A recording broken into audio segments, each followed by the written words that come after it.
جناب عمر فاروق رضی اللہ تعالیٰ عنہ کے زمانے میں حضرت عمر بن عاص مصر کے گورنر تھے۔ ایک دن ایک مصری آدمی حضرت عمر فاروق کے دربار میں حاضر ہوا اور کہنے لگا جناب آپ سے انصاف لینے آیا ہوں، آپ کی پناہ چاہتا ہوں۔ کہا کیا ہوا؟ کہا میں نے عمر بن عاص کے بیٹے کے ساتھ دوڑ لگائی، اب دوڑ لگاتے ہوئے جب میں اس سے آگے بڑھنے لگا تو عمر بن عاص کے بیٹے نے مجھے مارا اور کہنے لگا انا ابن الاکرمین، میں معزز لوگوں کا بیٹا ہوں، تمہاری اتنی جرت کہ تم مجھ سے آگے بڑھو۔ جناب عمر فاروق نے فوری طور پر عمر بن عاص اور ان کے بیٹے کو اپنے دربار میں بلایا اور ان سے پھر انکوائری کی، پوچھا کہ کیا یہ مصری آدمی جو شکایت کر رہا ہے یہ حقیقت پر مبنی ہے یا جھوٹ ہے؟ عمر بن عاص کے بیٹے نے جب کیفیت دیکھی تو انکار نہ کر سکا، مان گیا، کہنے لگا جی جناب میں نے اس کو تھپڑ مارا ہے۔ جناب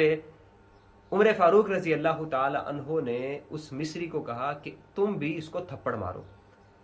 عمر بن عاص کے بیٹے کو وہ شخص برے دربار میں، مصر کے گورنر ہیں، صحابی رسول ہیں، لیکن ان کے بیٹے سے شکایت ہوئی، ان کے بیٹے سے غلطی ہوئی، ان کے بیٹے سے ظلم ہوا تو فوری طور پر اس ظلم کا بدلہ دلوایا جا رہا ہے۔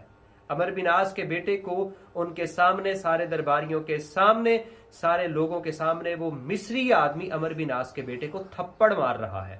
جناب عمر فاروق نے جب وہ آدمی عمر بن عاص کے بیٹے کو تھپڑ مار رہا ہے اور کہا اضرب ابن الاکرمین،